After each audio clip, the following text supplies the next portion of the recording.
Good evening and welcome to the IMA Weekly Show. I'm Dr. Elizabeth Mumper. I'm a pediatrician and I'm your host for tonight.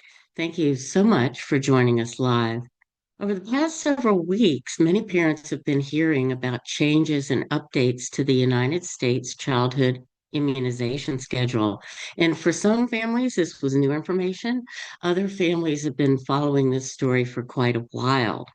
And tonight's goal is to slow things down, bring some clarity to the discussion, and help parents understand what's new, how the recommendations are made, and how to approach the decisions they need to make thoughtfully and confidently. So, this is a continuation of some prior discussions we've had, but it's also a new one. It's important to understand that in science and medicine, guidance evolves as data changes and gets updated. And parents deserve really clear, current information about making decisions that doesn't involve any pressure or confusion. I'm personally delighted by the steps that the ACIP has taken, and I'm joined tonight by Dr. Kirk Milhoan. Dr. Milhoan is a pediatric cardiologist. He's an IMA senior fellow, and he currently is the chairman of the Advisory Committee on Immunization Practices, which is also known as ACIP. He brings both a wealth of clinical experience as well as to deep insight about the process of vaccine recommendations being made and developed at a national level. So, Dr. Milhoan, thank you for being here, for taking the time to help parents navigate a topic that might feel overwhelming to them. It's an honor. Thank you, Liz. So let's just start right off with what updates to the childhood vaccine schedule are parents hearing about right now as a result of the recent ACIP recommendations? So the ACIP had made recommendations regarding the birth dose of hepatitis B for Hep B negative moms. And then HHS, at the direction of the president, was asked to come up with a um, vaccine schedule that represented more of what the peer countries around the world were doing. And so basically what and this is all outlined in a white paper by Tracy Beth Hogue and Martin Koldorf called the Assessment of the U.S. Childhood and Adolescent Immunization Schedule compared to other countries. And so what they did is they looked at what are the vaccines that all the peer countries agree about. And they came up with 10 vaccines. And so this very much, it looks quite a bit like the Denmark schedule with a few changes about with varicella and HPV and a few things others. And so they've taken the total number of shots and the total number of vaccines down considerably. Um, um, so that's the basics of it. Yeah, I don't think necessarily everyone realizes that the United States has long been quite the outlier for how many vaccines we give in this country compared to other similarly developed nations. That's been a long-term issue. Kirk, why do you think these changes may feel sudden or confusing to many families? I think no one's seen in the last decade or so really many vaccines being taken off. We've just seen vaccines being added. And I think that's for medical practitioners as well as parents. This seems like a dramatic change as it is from what it had been people were used to. Another disease comes, another vaccine is added to the schedule. You know this as well, Dr. Mumford, but when I was starting in residency, we didn't have as many vaccines. Right. And some vaccines we just didn't use because we didn't think it was appropriate. Like we didn't give every child yellow fever. However, if you were going to Western Africa, that would probably be indicated. We didn't give every child rabies, but if you were a dog catcher or worked in animal control, you would or worked in a zoo, you would probably have rabies vaccine. We didn't give everybody Japanese encephalitis vaccines. So we had a very much more risk-based. We didn't give everybody RSV vaccine or monoclonal antibodies. So we had very much more of a risk-based. And what happened is we sort of moved away from risk-based to community-based. And if it was good for one, it was good for everyone. So if we look at something like rotavirus, it's before the vaccine, almost every kid got rotavirus. So we had rotavirus season. You could smell rotavirus. You just knew it as a pediatrician if a kid had rotavirus. Um, and But not very many children in the US die from rotavirus. It's actually really quite small. It's like 1 in a million of those numbers. They get dehydrated, but we're very good at treating dehydration. We're very good at getting people cared for. And in less developed countries, that number is dramatically different. And so if you use that one as an example, that's one that's probably really helpful in sub-Saharan Africa, but not as necessary in the US because the risk is so low.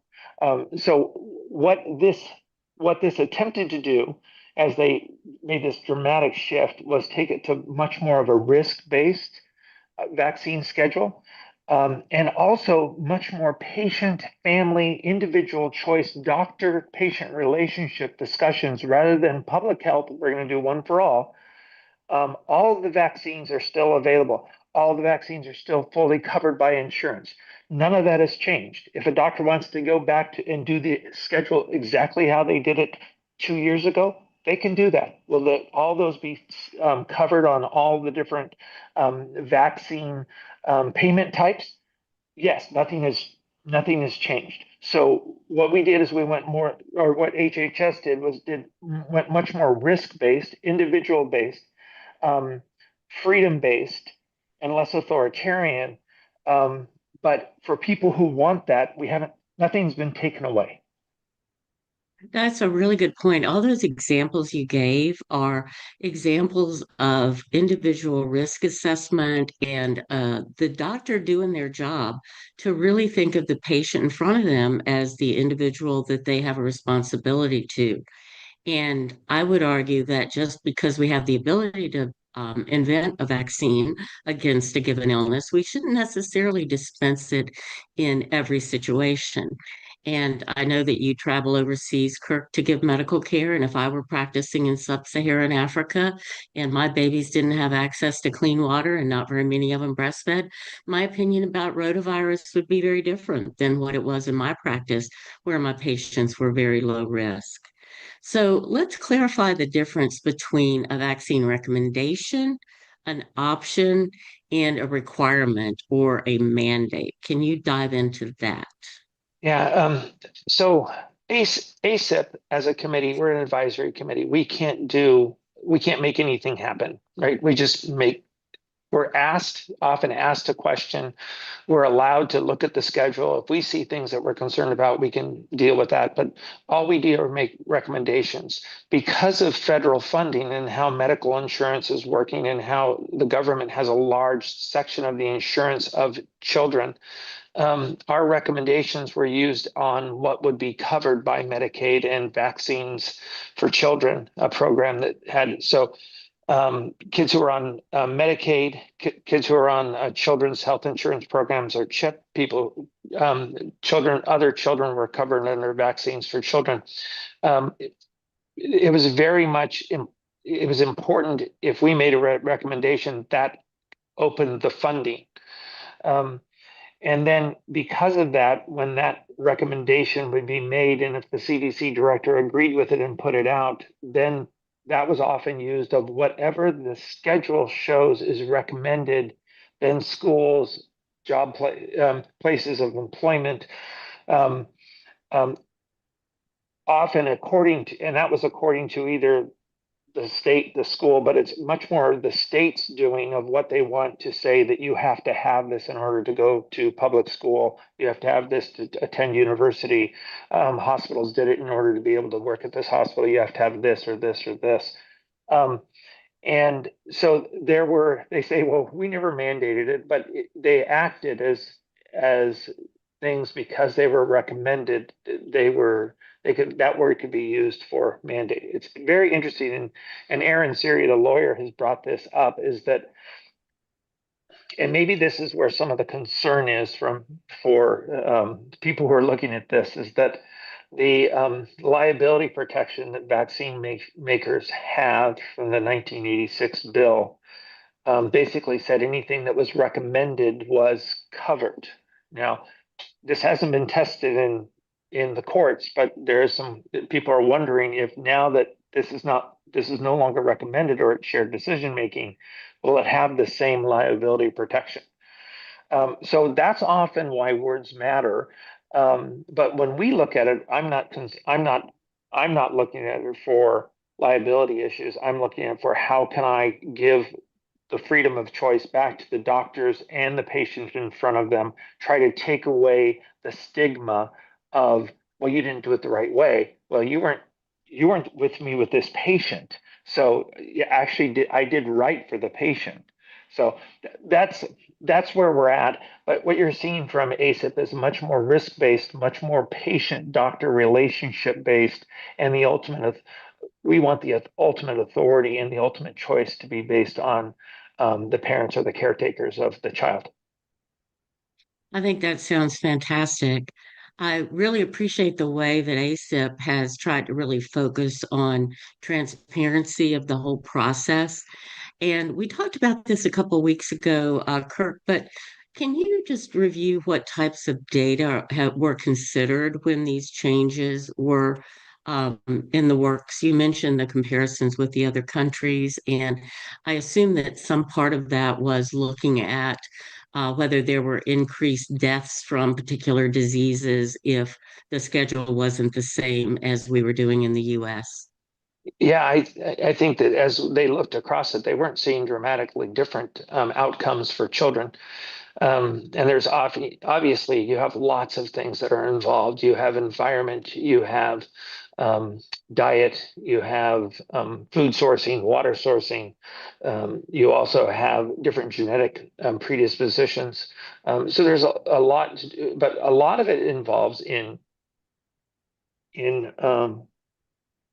basic public health, clean water, um, good hygiene, good sanitation. Those are all things that separate. So when we were looking at this country, because I don't think anyone thinks about that Japanese children are somehow compromised because of their schedules different, or the Danish children are compromised, or the German children are compromised, or the French children are compromised, or the Norwegian children are compromised.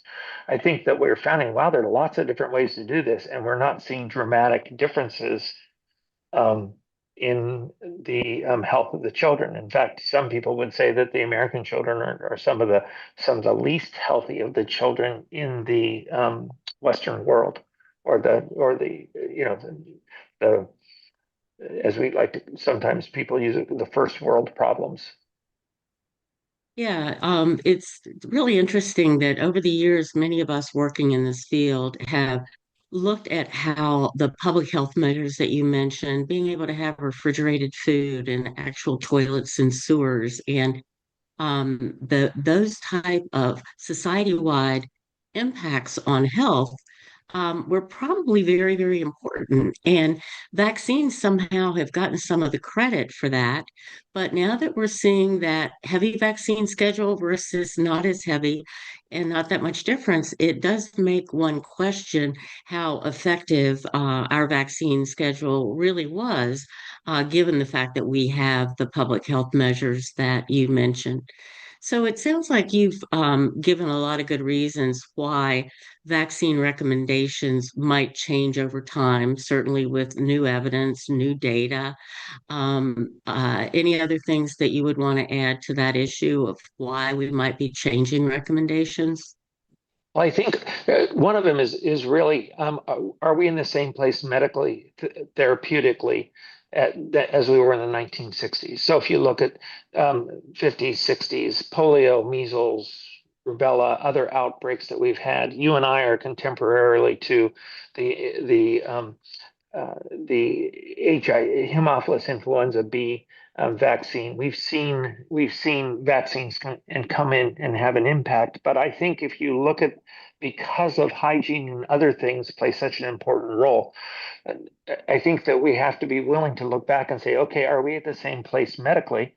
How you could treat a baby in 1960s is dramatically different than how we treat children with acute illnesses in 2020s. Our ability to take care of kids in an ICU, our very ability to take care of kids who are very, very sick, but treat them very well. We have so many more options and treatment options for them.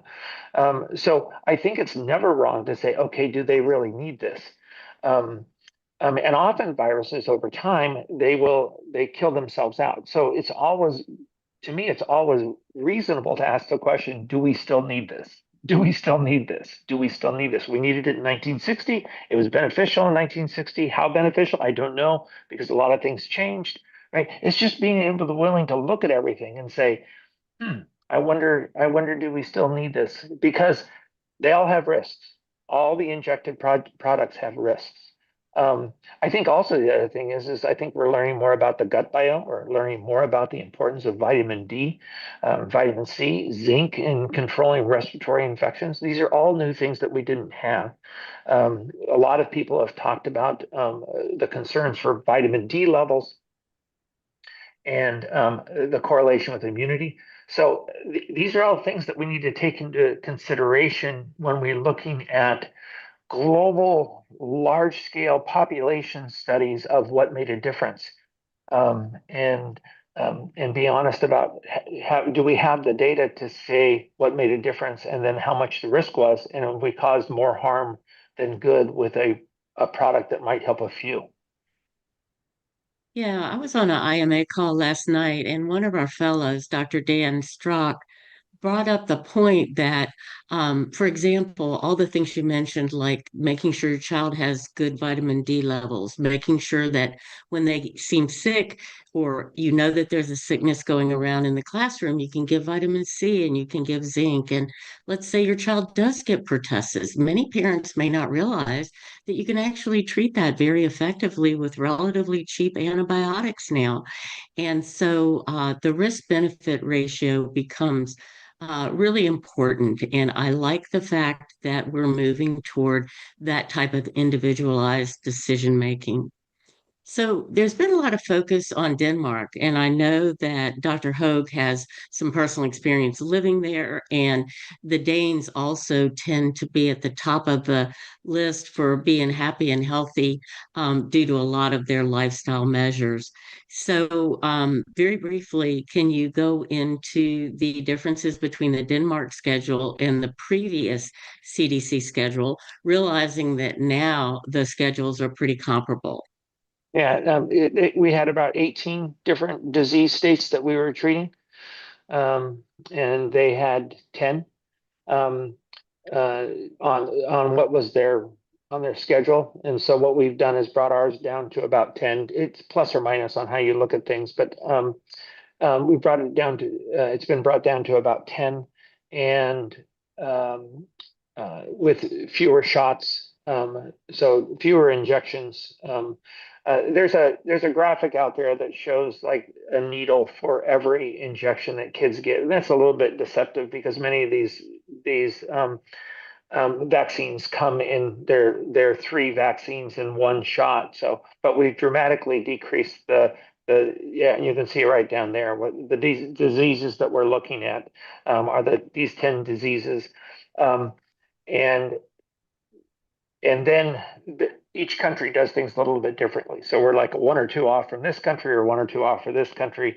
But I think it's very thoughtful. And what I also appreciate about this 33-page thing was all the science that was involved in it, and also you know what, this is a point in time.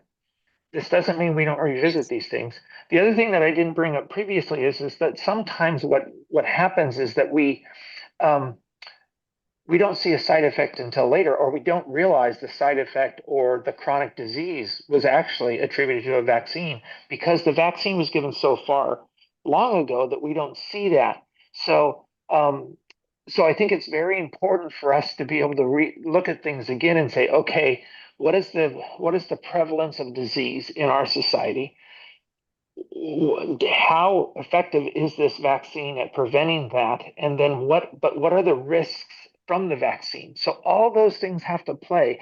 And so for someone to say, well, we know they're all safe, and that's not a scientific term. All these have risk, and we need to look to see if the risk is um, lower, is at a lower stage than the benefit. Because, and I've said this over and over again, is that when we are giving something to a healthy child, that the risk must be infinitely low when we're giving something. So the risk must be so low if we're hoping that it's going to prevent something. Right now, we're realizing a lot of our respiratory vaccines that they get, that actually it's not preventing transmission of a disease. It might lessen the degree of the disease, but we were hoping that by definition, the vaccine prevents you from getting the disease.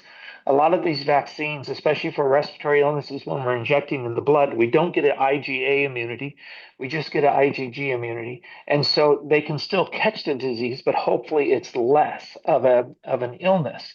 But that doesn't mean they can't still spread it. So there's been this thought and that certain vaccines prevented you from catching it and then also spreading it. And that's turned out not to be true when we've looked at all these cases. So those are the major issues that we're dealing with, and when we're looking at how do you do things, and how do I tell a mom or a dad who has a healthy child in front of them that the risk of what I'm giving you is worth the benefit. Yeah, one of my favorite tricks in my practice is to try to boost children's secretory IgA immunity, which is the immunity that keeps you from getting respiratory viruses and GI viruses, with something called Saccharomyces boulardii, which is a type of yeast probiotic. And it's counterintuitive, really, that an injectable form of a vaccine that gives you a different IgA response than you would normally get would really be as helpful as working on that secretory IgA immunity. And I'm sure there are vaccine manufacturers that have been working on that, trying to get that mucus-based immunity, so to speak. So Yeah. let's change the focus a little bit and look at practical guidance for parents. So I'm wondering about all those parents that are going to be going to well child visits in the next month or two, and what they're going to find out from their pediatricians or their family docs when time comes to discuss the vaccine recommendations for that visit. I anticipate there are going to be some docs that are going to say, I'm not really changing anything. I'm still doing what we recommended before. Other docs that are going to welcome the parents' input.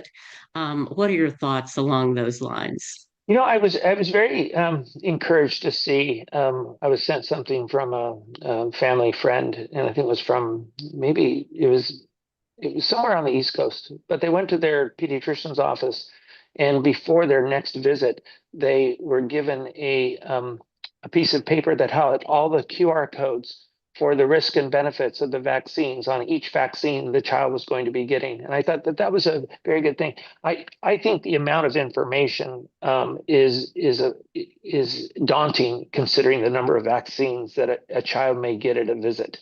Um, but there are lots of different ways to spread that information. The vaccine information sheet, ACIP has been working with the CDC to try to update these to more the latest data. But that's the explains each vaccine. What are the risks? What are the benefits? And that should be the minimum of what they get. That should be the minimum of that they know what they're getting. What you would hope is that they would have a nice discussion with their doctor, and they would talk about so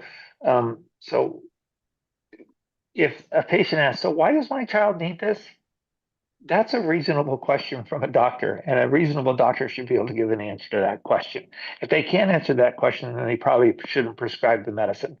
If I were giving amoxicillin for someone who had otitis media and the mother said, "Well, why do you think we need to treat this?" I could go through a number of issues of why I think amoxicillin is the right drug. What are the repercussions if we don't treat it? Could the child get mastoiditis and other things, hearing damage, all those kinds of things we could do. Um, so I think that having that discussion and be willing to have that discussion, um, I think it's incumbent on both. It's incumbent on the doctor not to be mad. Someone asks them a question, and I think that it's also helpful if the parent comes in and with curiosity. I was taught in medical school in my psychiatry rotation. It's always better to ask a what question than a why question. A what question is less inflammatory. A why question has a sort of an accusatory tone to it. And so I would encourage the parents to ask what questions. So, um, I do feel some empathy for practicing pediatricians, especially those that work in big groups or in hospital practices, yeah. because they are pressured to see usually 4 or 5 patients an hour. And when you Mhm. do the math, that honestly doesn't leave them a lot of time for discussion. And I suspect that sometimes when parents get a short answer or think that the doctor's mad, it's because the doctor realizes they're going to get behind schedule if they really do justice to the patient. So I think that it's worth looking at basic scheduling issues if we're going to expect pediatricians and family docs to take this time. So speaking of questions, are there any questions that parents should not feel comfortable talking about with their doctor? My thought is that any concerns they have about their child are fair game. I can, especially you have a healthy child in front of you, and someone asks, "Well, so why do I need this for my healthy child?" That's a fair question. That's a fair question. I don't have any things that I would stay away from um,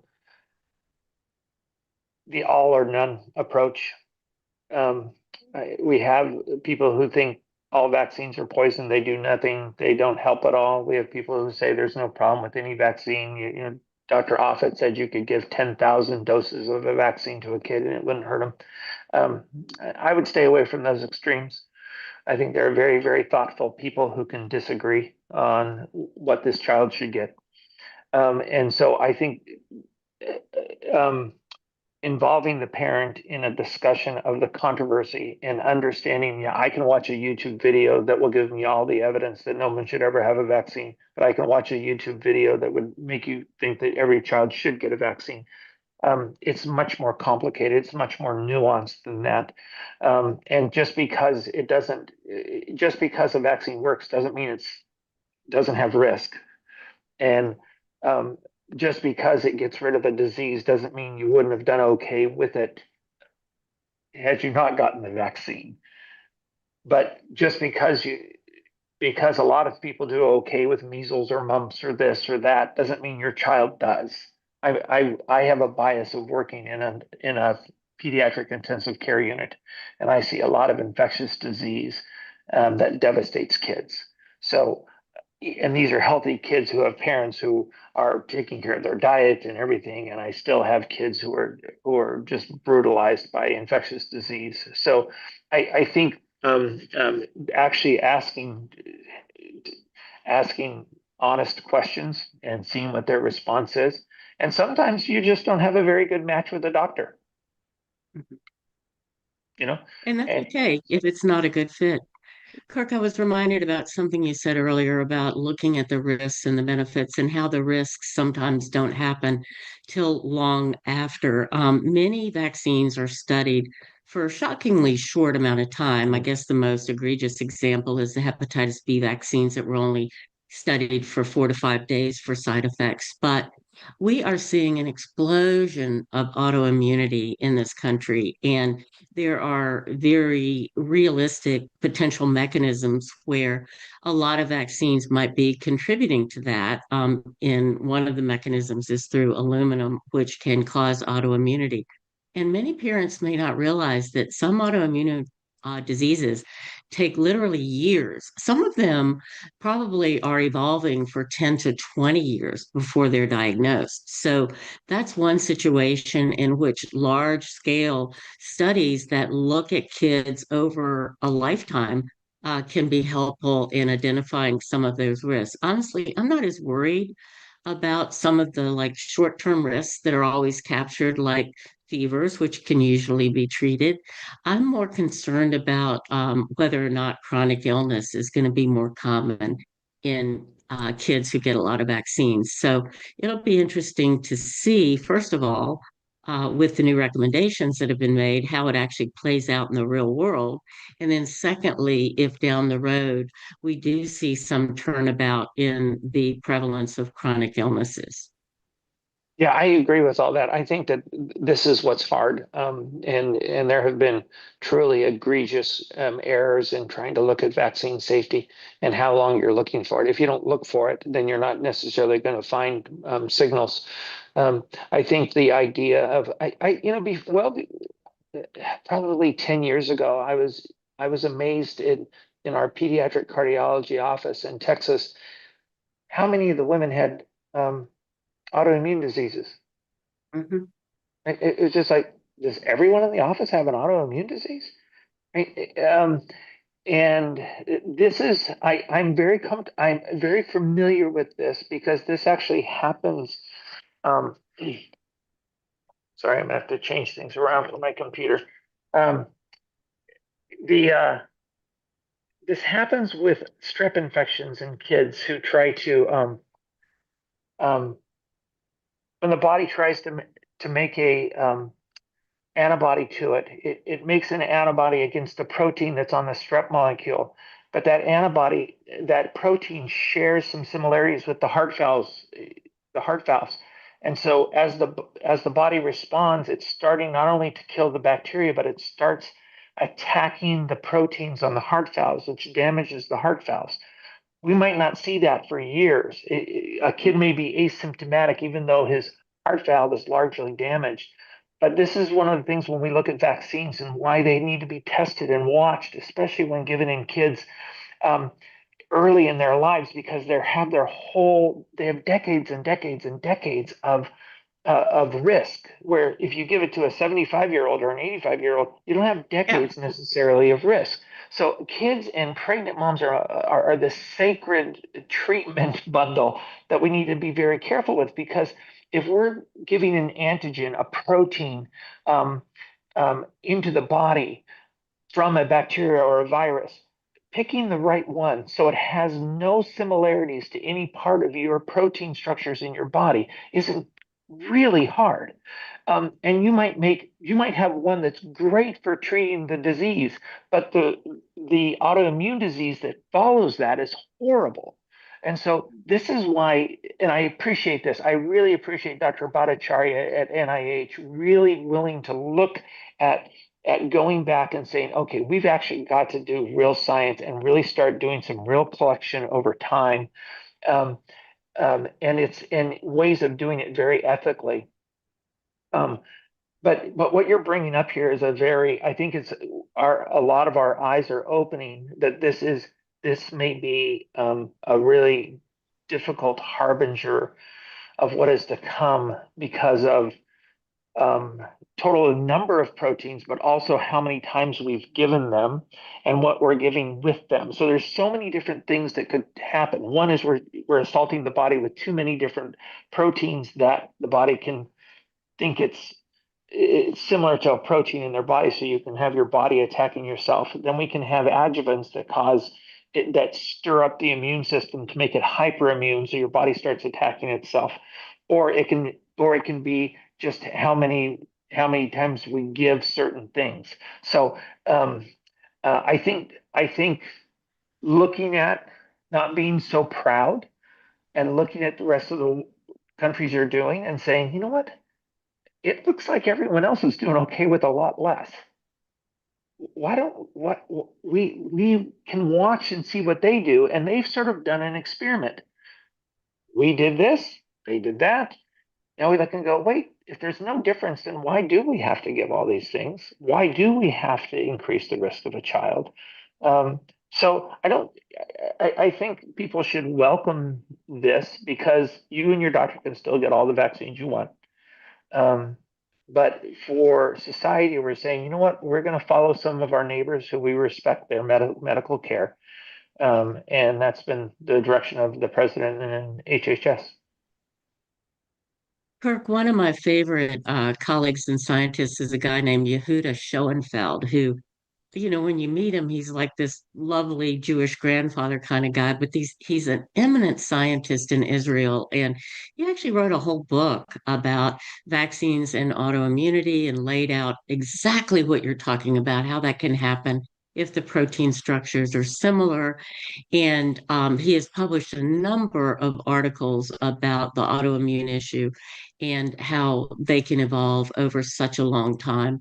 So I'm delighted with the work that your committee is doing. I'm thrilled that you are providing the guidance that is leading us in this direction.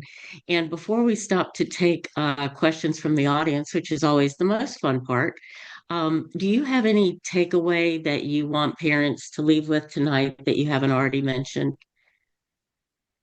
Um, um, I'll do one while you think. How about that? One of mine is to have confidence in your instincts as a parent. Maternal instincts are honed over millennia to basically take care of your baby. And you can be very respectful when having these discussions. But if you start to feel uncomfortable or coerced, it's perfectly within your right to politely leave. So have confidence that you have the right to ask these questions. what I would say is don't necessarily go into the office looking for a battle. Uh, Go in looking to understand what they are saying and desiring for them to understand your concern. Um, some people and doctors have to deal with both. Some people are very, very frightened of getting an infectious disease and they really want a vaccine. Some people are very, very concerned over the risk of a vaccine and they're willing to risk getting the disease without having the vaccine. Those are two people both who have a concern about something, right? And I think that that helps to understand how doctors may look at things. They're fighting the disease, and the parents are there fighting the side effect of what's trying to prevent the disease. I think uh, we have a pretty broad swath of every doctor is just trying to make money off of giving your child vaccines. I had a really nice discussion with a pediatrician that said in order to give an HPV vaccine to one of his teenage patients, that actually cost him $75. So what you hear out there that these pediatricians just want to give vaccines to make money, um, that is, I think that that's a much rarer situation that you might hear. And so I would encourage people to walk in not having a fight, but if you disagree at the end and you don't feel like you've been treated with respect for that it's your child and your choice, then find a different doctor. Yeah, and doctors are people too. And, we don't enjoy going to work and getting into unnecessary battles. We are usually, especially pediatricians and family docs, went into practice of medicine and spent a long time studying because they want to help children. And I agree. I get so tired of that. Pediatricians are making a fortune giving vaccines because we are among the lowest paid of all specialties. So It we're doesn't look like it by the not getting cars that rich. they're, yeah, it doesn't look like it by the cars most pediatricians drive. Maybe the Honda Civics and all. All right. So, Autumn, do you have questions for us? Yes, I do. But before we get into all of our audience questions, Dr. Mumper, could you speak a little bit about the Parent's Guide to Childhood Immunizations that you created for IMA, and kind of how we were Oh, yeah. discussing for this So, call, how it's aligning with the current immunization schedule that you guys have been discussing? yeah. So, a couple of years ago, IMA asked me to make some recommendations about the way I did vaccines. So for many years in my practice, I used a modified vaccine schedule and offered parental choice. And there were some vaccines that I didn't do, like rotavirus vaccine. If I had a healthy baby with a good socioeconomic status and a parent that I thought I could talk through hydration therapy, I didn't think that that child needed rotavirus. And I similarly never really I never really gave HPV vaccines because of some of the autoimmunity concerns I had about it. So I used a scaled back version. And in Virginia, you still, if you wanted to send your kids to public school, it was very difficult to get out of some of these recommendations unless you invoked a religious exemption or philosophical exemption. And some parents who were intellectually honest, would say, I really don't have a religious problem with it. I have a problem about the side effects. And that wasn't enough to qualify for an exemption. So I was trying, as Kirk said, to look at a middle ground. And ironically, it turns out that IMA has looked at the schedule I worked out and the one that Denmark does, and the one that the CDC has just endorsed, and they're very similar. So I do think that there's middle ground to be found, and we probably will update what I wrote a couple of years ago to reflect the fact that it's more closely aligned with the CDC now. But one could argue that those of you who are followers of IMA got a little preview of what's happened just in this year, a couple years ago. And for anyone looking to download this free guide, you can just search tools and guides on our website. And as you saw, well, our website, imahealth.org, and it's just titled Parents Guide to Childhood Immunizations. Okay, Judy asked, my daughter-in-law never had chickenpox. Oh, and first of all, I wanted to preface too that to all of our viewers watching, our doctors cannot give medical advice. Just like to preface that before we go into some of these questions that are a little bit more individual specific.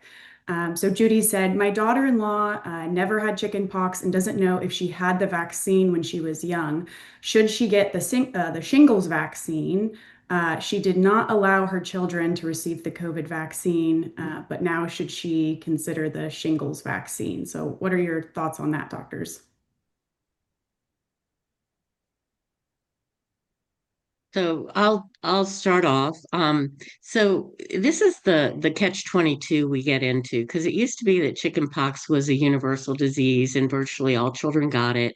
And back in the early 90s, about 92 children a year in the United States died from chickenpox vaccine, but they typically were kids with cancer and leukemia. And so, in order to save those 92 children, which is, a laudable goal, we decided to give the vaccine to everyone. And so now we don't have as much chickenpox circulating in the community. So people my age don't get boosted the way we used to, because back when kids were shedding chickenpox, our own immunity would get boosted every now and then. If she doesn't know if she got the chickenpox vaccine, she can actually do titers. She can have a blood test done to see if she has antibodies against chickenpox, which is also called varicella, and that can help let her know how well or not she's protected. With regards to the shingles vaccine, I have a bias because I can remember a discussion with Phil Brunel, who again was a wonderful guy. He was one of the developers of the varicella vaccine.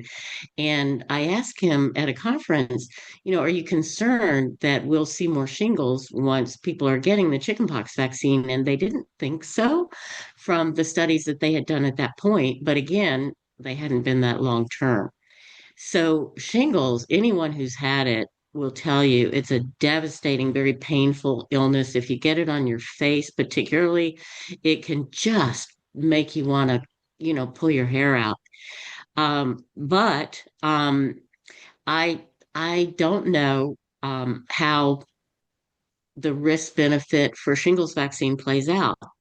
So it's not one I typically recommend to young people. We don't know exactly how old this daughter-in-law is, but the risk does get more as we age because our immune systems, as we get to be my age, don't work as well as they once did. It's called immunosenescence, meaning that it's almost like your immune system is going to sleep, preparing you for death.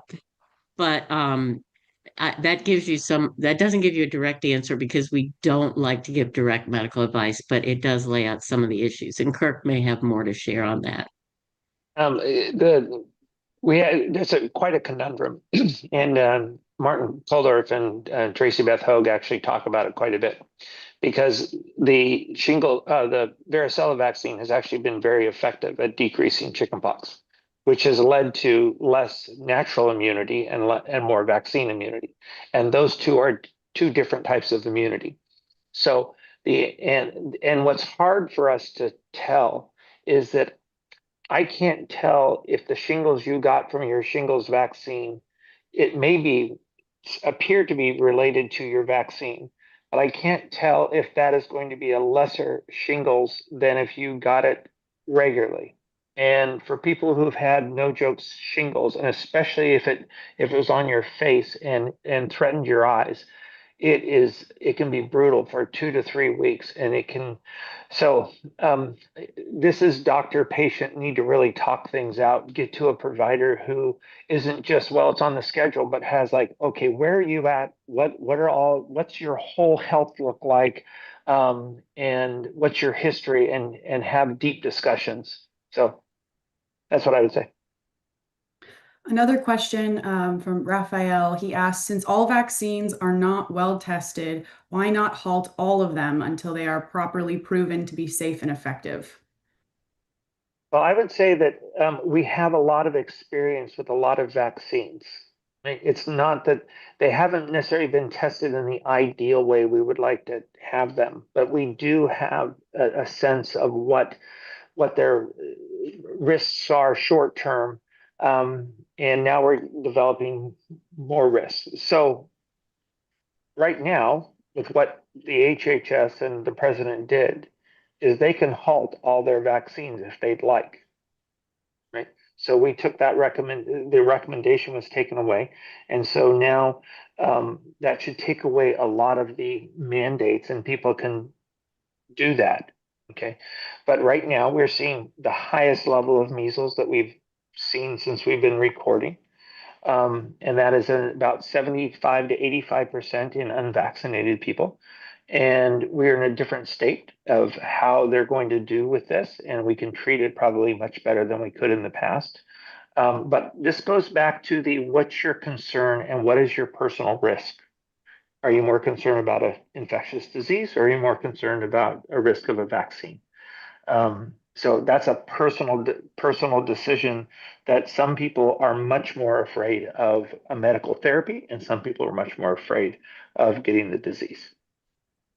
And there's usually something in the parents' history that made them afraid. They had a cousin that's convinced that their autism was, triggered by a vaccine, or they had a child that died of meningitis, so they're very afraid of that. And even though I've become more vaccine risk aware over my career, there are a few vaccines that I do think really made a difference where the risk and the benefit are pretty clear.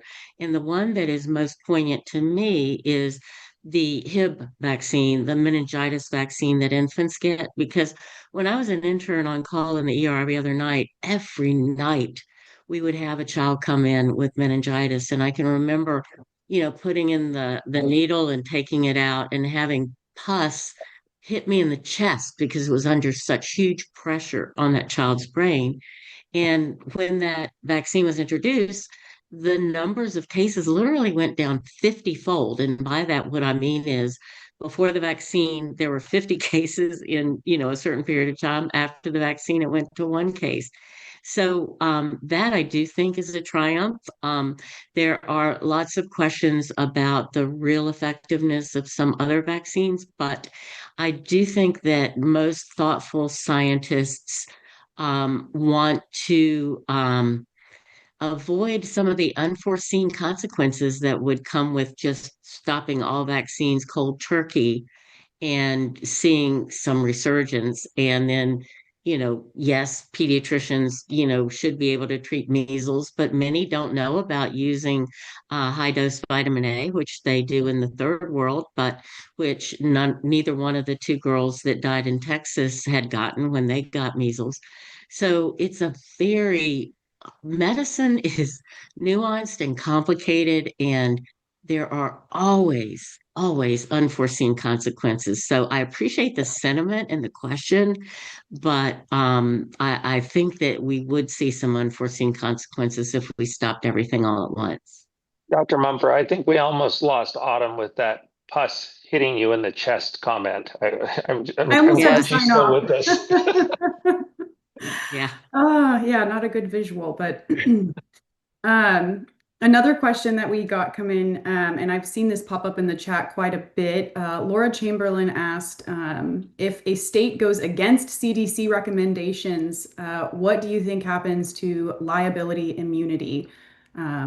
Just a lot of people in the chat talking about how their state is going to be going against CDC recommendations with the new childhood vaccine schedule recommendations. I mean, their Yeah, state is going to continue to do what the AAP recommends. Is that what the intent of the question is? Yes. Yeah, if they're doing what the CDC has recommended in the past, I think that Kirk is right. We don't know, as in a test case, um, the issue on the impact on vaccine court in the 1986 Act, but I think the intention is that the table injuries would still be covered. But Kirk knows more about that than I do, probably.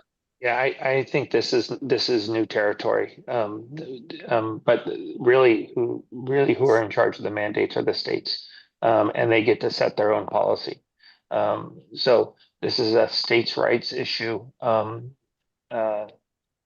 you're seeing a collection of states who are saying that we're not going to follow what the ACIP does or even what the CDC does. So we'll have to see.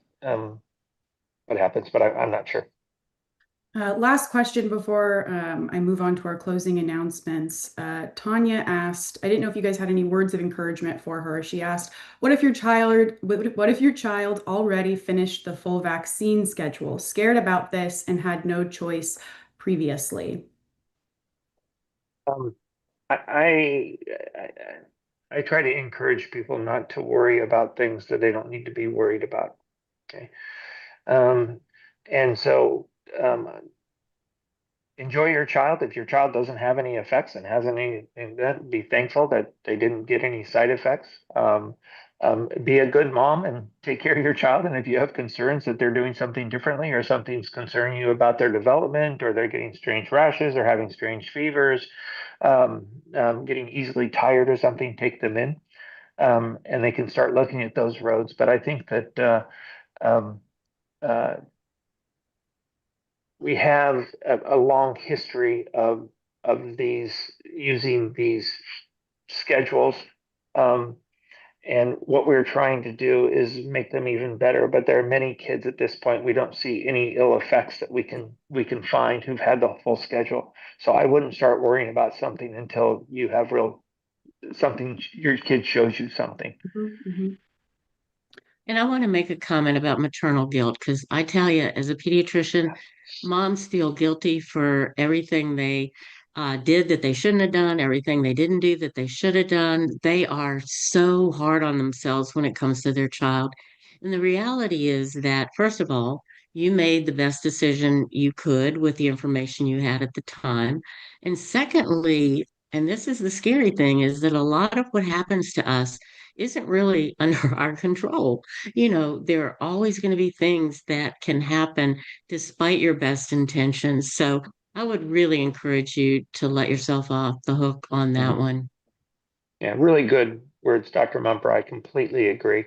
You know, I see some absolutely devastated kids whose moms never had a GMO food, only ate natural foods, and did everything they could to make sure that they had, everything right.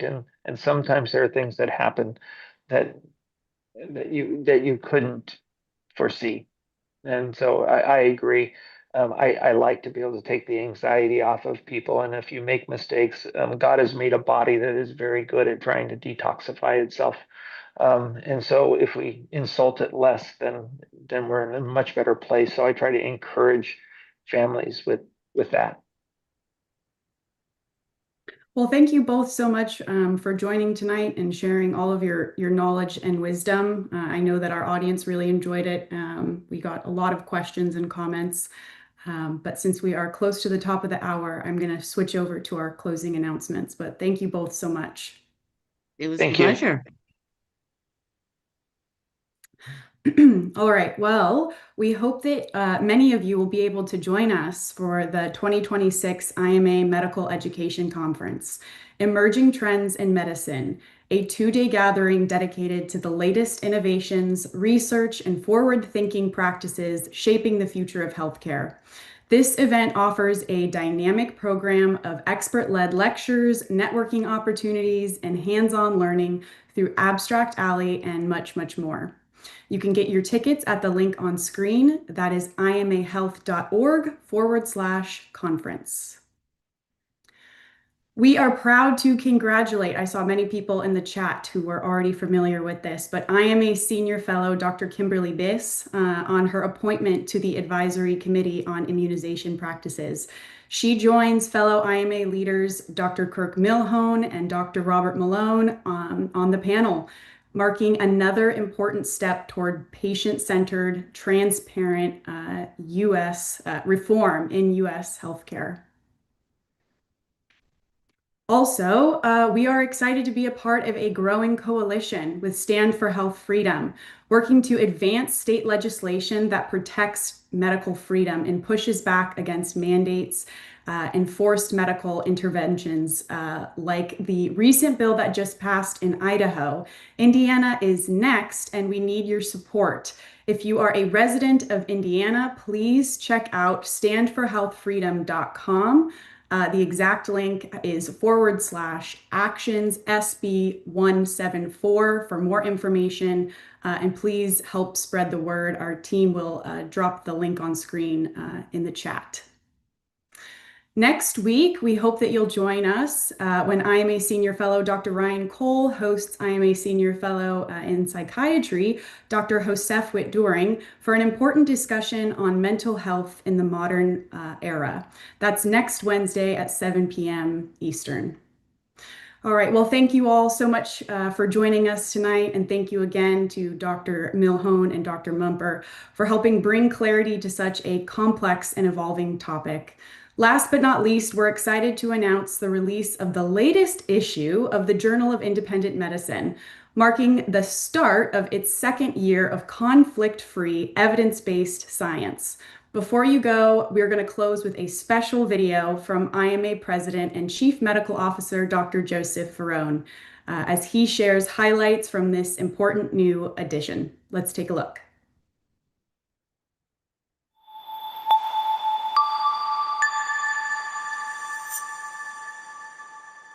Hi, I'm Dr. Joseph Ferrone, President and Chief Medical Officer of the Independent Medical Alliance and the Editor-in-Chief of the Journal of Independent Medicine.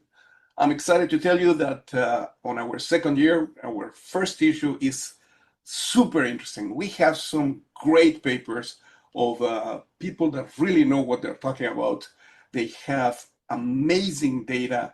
And just to give you an idea, yes, we're still talking a lot about vaccination. Yes, we're still talking a lot about COVID-19, but we are having a lot of other interesting data. We're going to be talking about euthanasia and assisted suicide. We're going to talk about socio-political conformity. We're talking about simple things like the impact of acquired hypernatremia in ICU mortality. So our journal continues to grow. Our journal continues to be a journal that includes all sorts of different aspects of modern medicine, both scientifically as well as foundationally from an ethical standpoint. I hope you guys enjoy this issue of the journal.